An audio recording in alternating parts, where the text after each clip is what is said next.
लेकिन उससे पहले हाईकोर्ट की भर्तियों को लेकर जो एक बड़ी अपडेट सामने आई है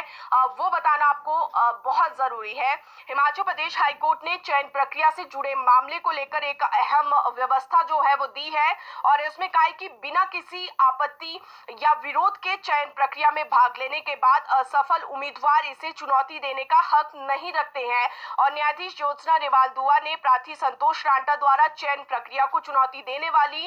याचिका को इसमें खारिज कर दिया है और अदालत ने अपने फैसले में स्पष्ट किया है कि यदि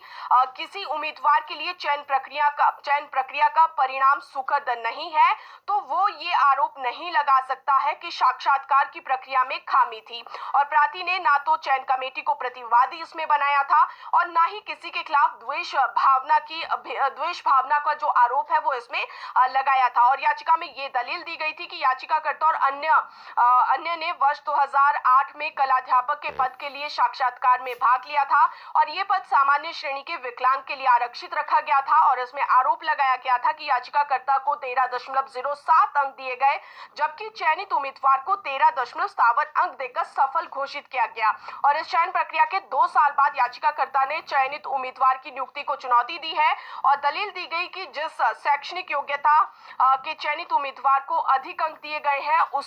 उसका कला अध्यापक के पद के साथ कोई संबंध नहीं है। और अदालत ने सुप्रीम कोर्ट के फैसले का हवाला देते हुए कहा कि असफल रहने के बाद प्रार्थी चयन प्रक्रिया को चुनौती देने का हक यहाँ पर नहीं रखता है। तो एक ये व्यवस्था जो है वो हाईकोर्ट ने आने वाले समय में भी ऐसी भर्तियों और चयन प्रक्रिया में जो भी प्रार्थी जो यहाँ पर हाईकोर्ट में याचिका दायर करते हैं उनके लिए व्यवस्था दी है कि वो इस तरह से कोर्ट में याचिका दायर नहीं कर सकते अगर वो किसी पे आरोप नहीं लगाते या फिर जो है वो चयन प्रक्रिया पर सवाल यहाँ पर नहीं उठाते हैं। तो फिलहाल ये कोर्ट की है। पेपर लीक मामले में विशेष जांच टीम ने एक और बड़ा खुलासा किया है और नए खुलासे में भंग हो चुके हिमाचल प्रदेश कर्मचारी चयन आयोग की निलंबित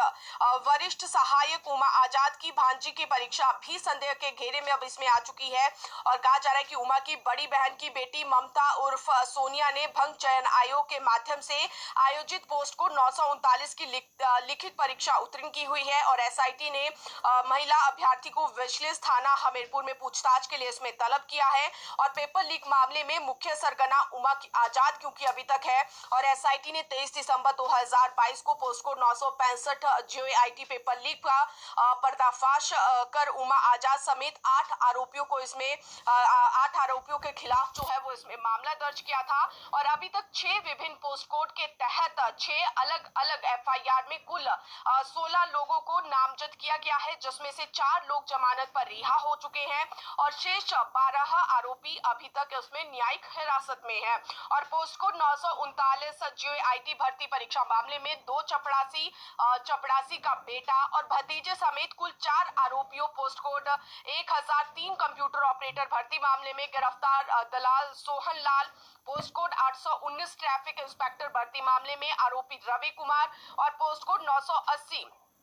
कला अध्यापक मामले में गिरफ्तार सुनीता देवी ने इन 7 आरोपियों को फिर से हमीरपुर न्यायालय में पेश किया। और न्यायालय ने इन सभी 7 आरोपियों की 26 अप्रैल तक न्यायिक हिरासत को बढ़ा दिया है। और कहा यह जा रहा है कि उमेश पाल हत्याकांड में फरार चल रहा 5 लाख का इनामी और माफिया अतीक अहमद का बेटा असद अपने साथी गुलाम के साथ एसटीएफ जो में है वो पकड़ा गया है और अब आगे इस पर कार्रवाई की जाएगी। तो फिलहाल जो है वो मुख्य आरोपी उमा आजाद और दलाल संजीव कुमार की जमानत अर्जी पिछले कल जो है वो न्यायालय में होने वाली सुनवाई में टल गई है और अब जमानत अर्जी पर 17 अप्रैल को इसमें सुनवाई होगी। और पोस्ट कोड 939 जो आईटी भर्ती परीक्षा के दौरान जो है वो ओएमआर शीट से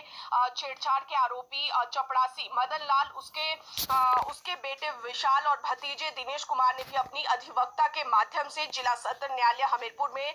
जमानत के लिए इसमें अर्जी लगाई थी जिस पर सुनवाई नहीं हो पाई और अब इस मामले में भी 17 अप्रैल को सुनवाई होगी। यानी कि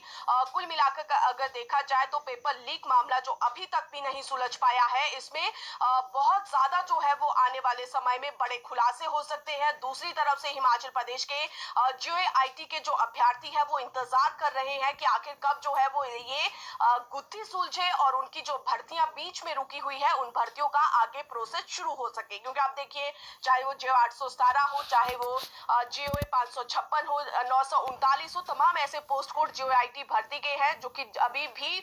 विवादों में चल रहे हैं। हजारों लाखों युवा है जिनका भविष्य अधर में लटका हुआ है। तो ऐसे में अब इंतजार किया जा रहा है कि आखिर कब इसकी जांच पूरी की जा सके। फिलहाल हम अगली